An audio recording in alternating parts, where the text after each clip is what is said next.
इस कार्यक्रम के पुण्यार्जक हैं श्रीमान सुखमाल चंद, श्रीमती शारदा देवी पांड्या, श्रीमान भानु प्रताप, श्रीमती सपना पांड्या, अथर्व वैभव पांड्या, तिनसुकिया, असम। वर्धमान स्वामी के शासन में तीर्थंकर प्रभु की चरण निष्ठा में बैठकर हम सभी जिन देशना का श्रवण कर रहे हैं, आचार्यवन विश्व सार जी महाराज सार देशना में कल यहाँ पर हमको समझा रहे थे, पुण्य के द्रव्य में वर्तमान की पर्याय तुझे किराए से मिली है। भूत के पुण्य से ये वर्तमान की पर्याय मिली है, वर्तमान के पुण्य से वर्तमान की पर्याय नहीं मिली। हम जो वर्तमान में कर रहे हैं उससे हमें वर्तमान की पर्याय नहीं मिली है। पूर्व के पुण्य से वर्तमान की पर्याय किराए से मिली है। और जब किराए से जो चीज मिलती है उसको खाली करना पड़ता है। अब समझदार व्यक्ति जो रहता है वो किराए के मकान में रहते रहते घर का मकान बना लेता है। समझदार व्यक्ति जो रहता है किराए की दुकान से अपने घर की दुकान कर लेता है। नहीं तो फिर जो समझदार नहीं है फिर भटकता रहेगा। तो आचार्य कह रहे हैं कि मुझे मालूम है मेरा पुण्य का द्रव्य कितना है। हर व्यक्ति को अपने अपने पुण्य का द्रव्य मालूम होता है। आप कोई भी कार्य करते हैं और उस कार्य में सफल होते हैं, असफल होते हैं, आप समझ में आ जाता है कि आपका पुण्य कितना है, कितना कमजोर है, कितना गाढ़ा है। आप कहीं भी हाथ लगाते हैं और काम आपका आसानी से हो जाता है, आपका पुण्य का द्रव्य बड़ा गाढ़ा चल रहा है। बहुत पुरुषार्थ करते हैं तब भी काम आगे आके बिल्कुल ऐन वक्त पर आगे जाके खत्म अटक जाता है। सारी बात बन गई, बस एक साइन की चक्कर में पूरा रुका हुआ है। अभी पुण्य का द्रव्य पतला है, अपना अभी गाढ़ा नहीं है। हर व्यक्ति को अपना पुण्य ज्ञात होता है। गलती करता है तब भी कुछ नहीं होता, अभी पुण्य का द्रव्य गाढ़ा है इसका। कोई गलती भी नहीं होती तब भी वो गलती की उसे सजा मिल जाती है, इसका पुण्य का भी द्रव्य पतला हो चुका है। तो आचार्य कह रहे हैं कि प्रत्येक व्यक्ति को पुण्य अपने पुण्य के द्रव्य का ज्ञात होता है। शाश्वत सुरक्षित अपने आप को रखो, ये भवन गिरेगा। इस भवन जैसे कोई भवन गिरेगा तो दूसरा मिलेगा, एक भवन गिरता है तो दूसरा मिलता है, ऐसी इस पर्याय जाएगी तो दूसरी मिलेगी। पर इस पर्याय में इतना पुण्य कर लो, इतना पुण्य कर लो, इतना कॉन्फिडेंस ले लो कि भवन जैसे गिरेगा तो चिंता नहीं है, मैं दूसरा अच्छा तैयार करूंगा। ये पर्याय छूट भी जाएगी, कोई चिंता नहीं, इससे अच्छी पर्याय लूंगा। आपको विश्वास है कि अपने आप पर? आपको अपने आप पर विश्वास है क्या कि मुझे इससे अच्छी पर्याय मिलेगी? कि ये पता नहीं अब अगली बार मिलेगी नहीं मिलेगी, कौन सी मिले है, कैसा है, मतलब आपको अंदर से क्या कॉन्फिडेंस आता है? आपको अंदर से क्या कॉन्फिडेंस आता है? मुझे तो देव पर्याय मिलेगी, ऐसा कॉन्फिडेंस है क्या आपको कि मुझे देव पर्याय मिलेगी? इस वर्तमान पर्याय छूटेगी, चिंता नहीं है, मुझे विश्वास है मुझे इससे अच्छी देव पर्याय मिलेगी। ऐसा आपके अंदर आत्मविश्वास है क्या? क्यों नहीं आ रहा है आत्मविश्वास आपको? कहां आप चूक कर रहे हैं? मतलब आप डर क्यों रहे हैं इस बात को कहने की मुझे आगे पर्याय दे मिलेगी? मतलब आपको पता है कि आप ऐसा कोई भी काम नहीं कर पा रहे हो जिससे आप निश्चिंतता से होकर कह सको चिंता नहीं है, ये पर्याय छूटेगी, मुझे पूरा पक्का भरोसा है मेरी अगली पर्याय देव पर्याय होगी। ऐसा विश्वास नहीं है आपको। इसका कारण क्या है? आप कोई ऐसा कार्य दमंगता से, कोई ऐसा नियम, ऐसा संयम पालन नहीं कर रहे हो जिससे आप कह सको इस संयम के बल पर, इस संयम में इतना दृढ़ हूं, मुझे पता है इस संयम के बल पर मैं स्वर्ग की पर्याय को प्राप्त करूंगा। आचार्य यहां कह रहे हैं मुझे तो विश्वास है कि अगली पर्याय मनुष्य की होना ही नहीं है, मेरी अगली पर्याय देव की ही होगी। व्यक्ति एक शरीर ही मिलेगा, ये सड़ा शरीर नहीं मिलेगा। यहाँ तो बैठकर माँ सोच पाते हैं कि विदेश में तीर्थंकर स्वामी, सीमंदर स्वामी कैसे रहेंगे, समोषण कैसा लग रहा होगा, लेकिन जब मुझे देव पर्याय मिलेगी तो साक्षात जाकर देखूंगा मैं। फिर इतना विश्वास उसी को हो सकता है जो अपने जीवन को सही में जी पाएगा, जो अपने जीवन को व्यवस्थित जी पाएगा, जो अपने जीवन में नियमों का पालन करेगा।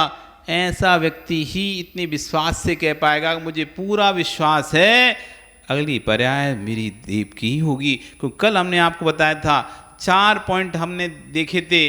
भयवारम परिग्रहत्वम नारकस्य उषा, बहुत आराम बहुत परिग्रह रखना ये नरक आयु का बंध का कारण है। कपड़े पे कपड़े, कपड़े पे कपड़े, कपड़े पे कपड़े रखे जा रहे हैं, हटाने का मन ही नहीं होता। पुराना भी कपड़ा होता जा रहा है तब भी उसे नीचे की अलमारी के नीचे वाले खन में डालते जा रहे हैं। पहनना नहीं है, पहनने वाले ऊपर हैंगर में टंगे हुए हैं, और जो पुराने हो गए उसे नीचे के कपड़ में थैली में भरकर, पैकेट में भरकर, पेटी में भरकर रखते चले जाए। कभी काम में आया तो होली में आएगा ना काम में, जब रंग लगाएंगे लोग तो यही वाला पहनेंगे। क्या सोच के रखे हैं? ये कपड़ा, ये शर्ट, ये टी शर्ट कब पहनेंगे? जब होली आएगी तो लोग रंग फेंकते हैं तो अपन ये वाला पहन के जाएंगे तो कोई दिक्कत नहीं है, पुराना हो गया रंग भी जाए, इस सोच के रखे हुए हैं। और तुम सोच ही रहते हो होली में पहनेंगे, और जब तक तुम पहनते उससे पहले ही नए कपड़े पे किसी ने रंग डाल दिया, अगले साल के लिए फिर से एक कपड़ा और तैयार हो गया। वो तो रखा ही रह गया, अब क्या निकाल लेंगे? अब इसी कपड़े पे रंग आ गया तो सोच रहे थे कि वो वाला कपड़ा निकाल के पहनेंगे, तब तक किसी ने उस नई कपड़े पर होली पे रंग डाल दिया। अब एक जोड़ी और तैयार हो अगले साल के लिए, अब वो तो रखा ही है, एक कपड़ा और हो गया, ये अगले साल होली पे अब ये पहने। रखे जा रहे हैं घर में सामग्रियां, रखे जा रहे हैं, रखे जा रहे हैं, रखे जा रहे हैं, कई अंत ही नहीं है हमारा। एक सामग्री हमको मिल जाती है और बदले में दूसरी मिल जाती है, तब भी पहली सामग्री छोड़ने का मन ही नहीं होता। घर में इतने सारे बर्तन हैं, खराब हो जाते हैं, बेटे का पिता दूसरा बर्तन भी लेके आ जाता है ना, तब भी आप इसको भी रख दो, बाद में उपयोग करें, पुरानी चलने दो, अभी पुरानी चलने दो। वस्तु के बदले में वस्तु आ रही है, तब भी हमारा मन नहीं होता कि पुरानी को हटा दें। हमारे पास उतना ही रहेगा ना, कोई कमी तो थी नहीं। एक खराब हुई उसके बदले में दूसरी आ गई, अब फर्ज क्या बनता है हमारा? जो खराब हो उसको तुरंत हम हटा दें। अब तुमने पदम जी बढ़िया आलीशान ये बनवा लिया, बिल्डिंग बनवा ली, पहले पुरानी बिल्डिंग थी तो तुमने नहीं बनवाया, अब उसकी खिड़कियां रखी हैं तो सुन यही निकाल के रख लो, इसमें तो नई लगा ली और पुरानी भी रखियो। जब नई लगा ली है तो पानी हटाना चाहिए था, नहीं हटाना चाहिए था। नया तुमने सोचा कि हम नया सेट ला दे रहे, पूजन का सेट ला दे रहे, नया बर्तन का सेट नया ला दे रहे, हर सेट आप नया ले आए, टेबल नहीं ले आ रहे, कुर्सी नहीं ले आ रहे, आपका फर्ज बनता है कि अब पुरानी कुर्सी हटा दी जाना चाहिए। नए कपड़े ला दिए तुमने मंदिर में, नए कपड़े पहने सब लोग, साफ कपड़े पहने, पर्यूषण में आपने नए कपड़े निकाल दिए, तो तुरंत पुराने कपड़ों को हटा देना चाहिए। परिग्रह बढ़ता ही जा रहा है, पुराना अपनी जगह रखा हुआ है, नया और लाता जा रहा है, नया खुलता जा रहा है, नया खुलता जा रहा है, पुराना पड़ा हुआ है, पड़ा हुआ पड़ा हुआ, ऐसे करते करते ढेर लगता जा रहा है। हम ये समझ नहीं रहे ये भैव आरंभ परिग्रह है, बहुत परिग्रह हमारा बढ़ता है, हमको पता ही नहीं चल रहा, हमको समझ नहीं आ रहा हम कैसे परिग्रह के निकट जा रहे हैं। जितना जितना परिग्रह, जितना जितना वजन, उतना उतना वस्तु नीचे। क्या पन्नालाल जी, कितने घर हैं? दुकान, एक दुकान एक घर। पहले छोटा सा स्थान था, फिर धीरे धीरे बड़ा करते गए, बड़ा करते गए, और बड़ा करते जाओगे, और अच्छा बगल वाला मिल जाएगा तो छोड़ दोगे कि ले लोगे?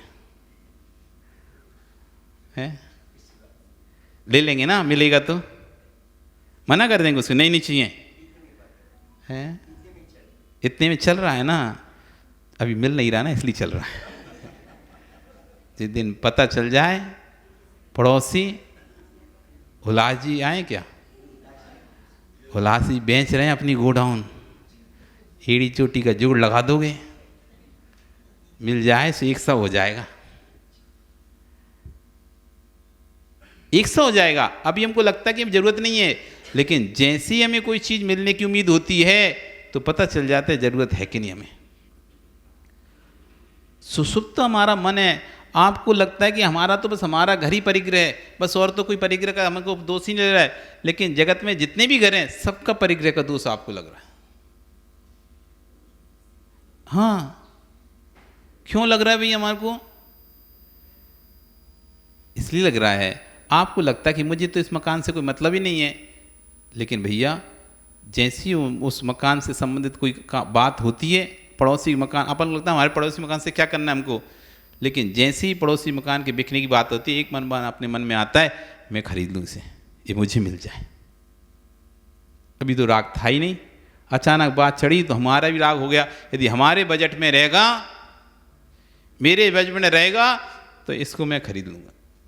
और मान लो कोई कह दे कि आप तो छोड़ो, हम आपको ऐसी चाबी दे दे रहे अपने घर की, फिर बताओ तुम कहोगे कि अनिल कि रहने दो मत दो, हमारा तो नियम है, हमारे घर पर्याप्त है। हाँ भैया दे जाओ, जब फ्री में दे रहे तुमने क्या जा रहा है? फ्री में दे रहे हो, हमारा क्या जा रहा है? ये हमारा राग त्रैकालिक राग चलता है। उला जी सो तो नहीं रहे? ऐसा सुना है कि जितना ये बाजार में दिख रहा है ना, ये सारा बाजार तुम्हारा ही था। गलत है कि सही है? जितना भी ये बाजार दिखाई दे रहा है, मंदिर से लेके इधर, आगे पीछे ऊपर नीचे, एक समय ऐसा था वो सब आपका था। धीरे धीरे बेचते बेचते, दुकानें बेचते बेचते, ऐसा ही क्या कितना था आपका? कुछ प्रॉपर्टी थी कि नहीं यहाँ पे? और कोई नहीं था? किसी का मकान किसी ने बेचा आज तक? बिका किसी का? बिक गई ना? कौन सी, कहाँ बिक गई? आपकी हुलाद जी बिक गई क्या? तुम्हारी बिक गई का? किसकी बिकी? बगल वाले पड़ोसी बिक गई। आपने कोई बेचा क्या प्रॉपर्टी? नहीं बेची अभी तक? खरीदी है? किसी ने कोई प्रॉपर्टी नहीं बेची अभी तक? चलो कोई बात नहीं, गांव की तो बेची होगी, गांव की तो बेच के आए होगे। पुराना बेची क्या? गांव की बेची ना, यहाँ आ गए। अब भैया अनिल गांव की बेच दी, पैसा लिया कि नहीं लिया? उससे ले लिया, जितना चाहिए तो उतना ले लिया, जितने बेची थी। अब तो तुम्हारी नहीं है ना, वो दूसरी की। बहुत बढ़िया, अनिल जी की प्रॉपर्टी नहीं। लेकिन तुम एक दिन, कौन सा गांव है? गुना, एमपी में है, हमारे पड़ोसी हैं। गुना गए और पदम जी को ले गए साथ में, और जैसे ही पदम जी को लेके गए, ये मेरा मकान था। हमने बेच दिया, पर ये मेरा मकान था। आज नहीं बेचा होता तो आज इतना बड़ा। आप कई बार आप रोते हो। किस बात पे रोते हो? हमारे पिताजी ने उस समय सस्ते में बेच दिया। ये आज ये 5 स्टार होटल जो खड़ी है ना, ये बड़ा वाला बिल्डिंग खड़ा हुआ ना, ये कभी हमारी दुकान थी, हमारा स्थान था। पिताजी ने सस्ते में बेच दिया। यदि आज होता तो आज करोड़ों रुपए की कीमत होती इसकी। बिक गया ना अनिल जी, बिक गया घर, लेकिन तब भी मेरा था। मेरा शब्द अभी तक नहीं छूटा है। वस्तु नहीं है, वस्तु जा चुकी है, उसका मूल ले भी चुके हैं, तब भी यही कहते हैं मेरी थी। अभी भी उस थी में मेरा शब्द जुड़ा हुआ है, ये मेरी थी। कोई कहते हैं तुम्हारी नहीं थी, मेरी थी। लड़ लोगे तुम अभी भी उससे? तुम पूछवा लो, मैं पूछवा दे रहा, रजिस्टर उठा के दिखवा लो कौन की थी। मतलब जा चुकी है वस्तु, बेच चुके हो वस्तु को, पैसा ले चुके हो वस्तु को, लेकिन कोई कह दे ये इनकी वस्तु नहीं थी, ये तो उसकी वस्तु थी, तो लड़ लोगे अभी तुम? मेरी थी कैसे कह रहे हो? मेरी नहीं थी। मेरी थी, मैंने बेची है, मेरे बाप दादाओं ने बेची है, मेरी थी। कोई कहते नहीं तुम्हारी नहीं थी, उसकी थी। आप तैयार नहीं होगे इस बात को मानने में, क्योंकि अभी भी मेरा था। देखो आपकी वस्तु जा चुकी है, लेकिन अभी भी परिग्रह नहीं गया है, अभी भी उस परिग्रह का पाप लग रहा है तुम्हें। ये मेरी थी, अब उस समय बेचती थी, जरूरत थी नहीं सो बेचती थी, कोड़ी के मोल में बेचती थी। अब जब देख रहे हो वहां से निकल गया हाईवे, और जमीन जो कोड़ियों की थी वो करोड़ों की हो गई। अब देखो, जब जब वहां से निकलते हो, जब जब वहां से निकलता है व्यक्ति, उस जमीन को देखकर दुख होगा कि नहीं होगा? अजित, होगा ना? खास उस समय ना बेची होती, उस समय ना बेची होती तो आज ये जमीन मेरी करोड़ों की होती। अभी तक उसका राग नहीं छूट रहा है, हमको पता नहीं चल रहा हमें परिग्रह कहाँ है। हम तो कह रहे हमारे पास तो है नहीं, और एक ही मकान है। जो 10 मकान बेच चुके हैं, 25 मकान बेच चुके हैं, जो ज़मीन पहले थी प्लाट काट काट के बेच चुके हैं, हर जगह ये भी हमारी थी, ये भी हमारी थी, ये स्थान भी हमारा था, ये बगान भी हमारा था, ये भी हमारा था। जहाँ जहाँ जो जो आप पहले बेच चुके हो, सब में आज भी आपका राग जुड़ा हुआ है।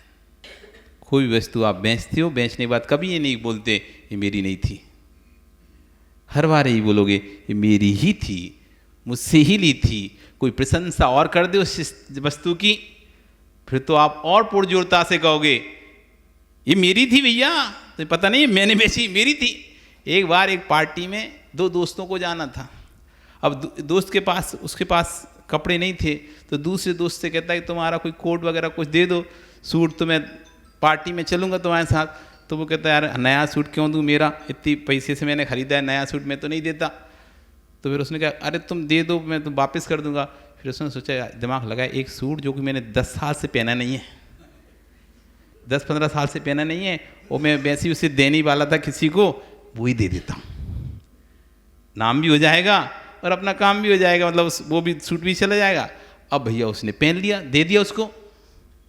उसने कहा भैया तुम एक ध्यान रखना, पर तुम किसी से कहना नहीं तुम्हारा सूट है ये, अरे इंसल्ट हो जाएगी ना पार्टी में। अरे मैं क्यों कहूँगा, मैं तो वैसे ही इसको हटाने वाला था, छोड़ने वाला, मुझे को मतलब नहीं सूट से, तुम लो। और उसने उसको सूट दे दिया। अब ये उसने सूट पहना। अब ऐसा है कि हर व्यक्ति के शरीर पर हर वस्तु जमती नहीं है, और किसी के ऊपर ऐसी जमती है, कपड़े भी व्यक्ति को देखकर जमते हैं। हाँ, अब उसको जब वो पहनता था, जिसका सूट था, जब वो पहनता था, कोई भी उसको 1% भी किसी ने नहीं बोला था बहुत अच्छा है, लेकिन इसकी कट काट ही अच्छी थी। उस कट काटी के अनुसार वो सूट ऐसा सूट करा उस पर कि वो सूट उसके जो नए सूट से ज़्यादा सुंदर लग रहा था। अब जैसे ही पार्टी में पहुंचे और लोगों ने जैसे ही सूट देखा, वो पुराना 10 साल पुराना था, कितना अच्छा सूट है, कहाँ से खरीदा? ये नया सूट पहन के गया था दूसरा, उससे कोई पूछ नहीं रहा, और वो पुराने सूट का पूछ रहा है तुमने कहाँ से खरीदा, कितना अच्छा सूट था। उससे रहा नहीं गया, वो बगल में, वो मेरा सूट है, मेरा सूट है। क्यों? अब उस सूट की प्रशंसा हो रही ना। तो उस दोस्त कहता है भैया तुमने पहले ही बोला था तुम्हारा इंसल्ट नहीं कराना, इंसल्ट नहीं कराना, तुमने देना तो बोलो, नहीं तो अभी ले लो, रख लो, पर अब आगे ये नहीं कहना मेरा था, नहीं तो लोग कहेंगे मतलब तुम्हारे पास एक सूट करने पैसे नहीं थे तो तुमने इसका सूट पहना। हाँ, वो कह रहा ठीक है अब नहीं कहूँगा, अब नहीं कहूँगा। पार्टी में और चली, थोड़ा समय और व्यतीत हुआ, किसी ने फिर कह दिया बहुत सुंदर सूट है। अब जैसे ही किसी, अरे पहले मेरा था अब इसको दे दिया मैंने। फिर वो दोस्त कहता देखो तो वो कहता है गलती हो गई, अब नहीं कहूंगा। इस कार्यक्रम के पुण्यार्जक थे श्रीमान सुखमाल चंद, श्रीमती शारदा देवी पांड्या, श्रीमान भानु प्रताप, श्रीमती सपना पांड्या, अथर्व वैभव पांड्या, तिनसुकिया, असम।